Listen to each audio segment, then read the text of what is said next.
They say the walls whispered before the first body was found.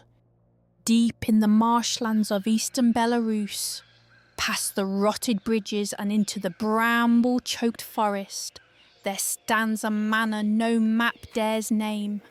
Known only as Rusha Hollow, the estate once belonged to the ancient family Dravich, a lineage famed for alchemy, occult study, and the sudden silence of their bloodline. Locals never spoke of the manor, not out of ignorance, but out of survival, for within its crumbling halls dwells the hollowed bride, a creature stitched from madness and despair.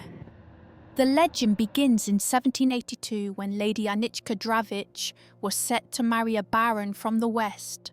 It was said she refused him at the altar, not from fear of the man, but of something she saw in the mirror.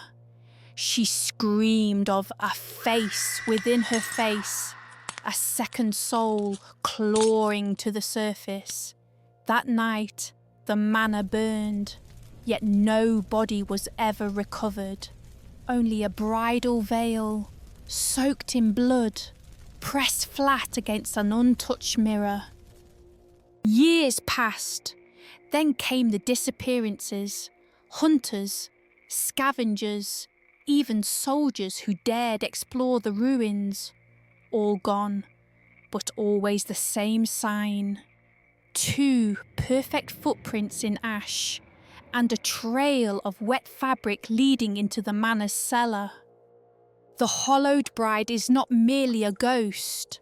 She is a vessel, an empty shell puppeted by the fragmented souls of the Dravich bloodline. Witnesses, few as they are, describe a tall, gaunt woman in a shredded wedding gown. Her face constantly shifts, as though dozens of mouths, eyes, and screams are fighting for control beneath her skin. When she walks, her bones do not bend. She floats, as if carried by unseen hands. Mirrors crack in her presence. Time slows, and the last thing her victims hear is a lullaby, sung in a voice not hers, but theirs, using their own memories to serenade them into madness. It is said she cannot leave the manor, but she doesn't need to. She waits, and when someone steps inside, even for a second, they invite her into them, into their reflection. So if you find yourself in the forests of Belarus and see a house that shouldn't exist, do not look in the windows, and for God's sake, don't look in the mirror.